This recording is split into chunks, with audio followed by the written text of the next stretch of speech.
Tens of thousands of children are school striking for the climate on the streets of Brussels. Hundreds of thousands are doing the same all over the world. We are school striking because we have done our homework. And some of us are here today. People always tell us that they are so hopeful. They are hopeful that the young people are going to save the world. But we are not.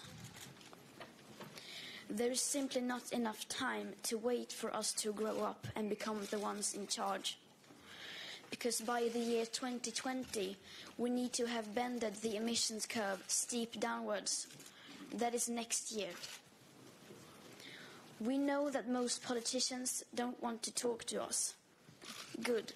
We don't want to talk to them either.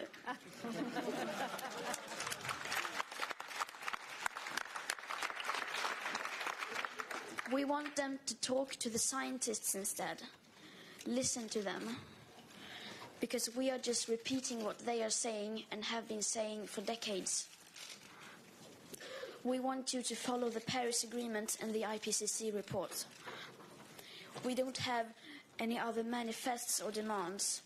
Just unite behind the science. That is our demand. When many politicians talk about the school strike for the climate, they talk about almost anything except from the climate crisis. Many people are trying to make the school strikes a question of whether we are promoting truancy or whether we should go back to school or not. They make up all sorts of conspiracies and call us puppets who cannot think for ourselves. They are desperately trying to remove the focus from the climate crisis and change the subject. They don't want to talk about it because they know they cannot win this fight. Because they know they haven't done their homework, but we have. Once you have done your homework, you realize that we need new politics. We need new economics where everything is based on our rapidly declining and extremely limited remaining carbon budget. But that is not enough. We need a whole new way of thinking. The political system that you have created is all about competition. You cheat when you can because all that matters is to win, to get power. That must come to an end. We must stop competing with each other. We need to cooperate and work together and to share the resources of the planet in a fair way. We need to start living within the planetary boundaries, focus on equity, and take a few steps back for the sake of all living species. We need to protect the biosphere, the air, the oceans, the soil, the forests. This may sound very naive, but if you have done your homework, then you know that we don't have any other choice. We need to focus every inch of our being on climate change. Because if we fail to do so, then all our achievements and progress have been for nothing.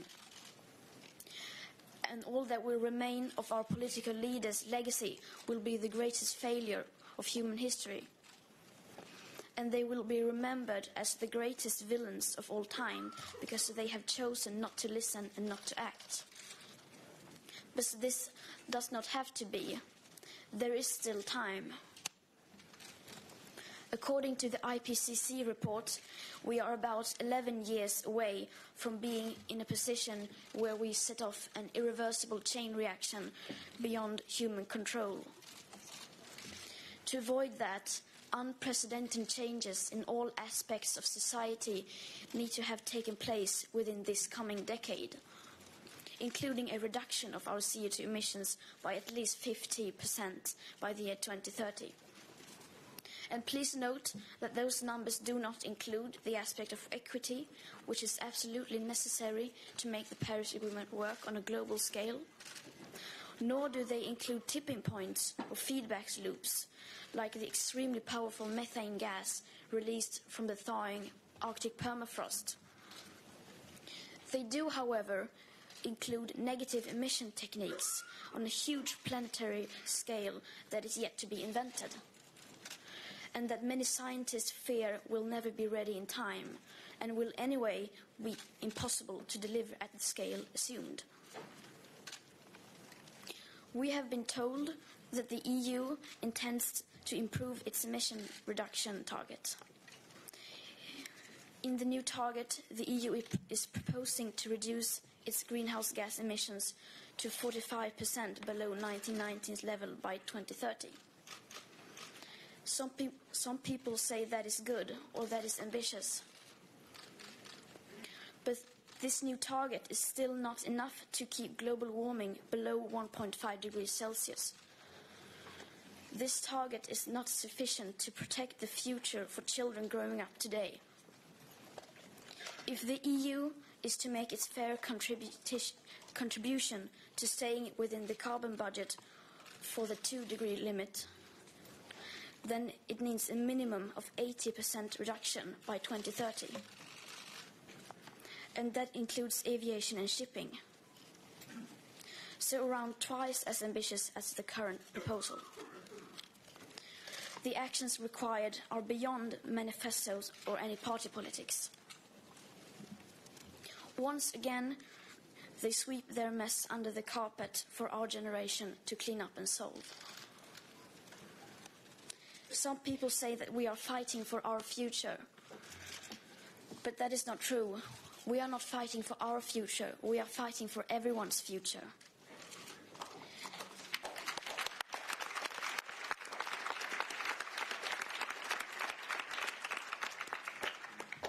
And if you think that we should be in school instead, then we suggest that you take our place in the streets, striking from your work.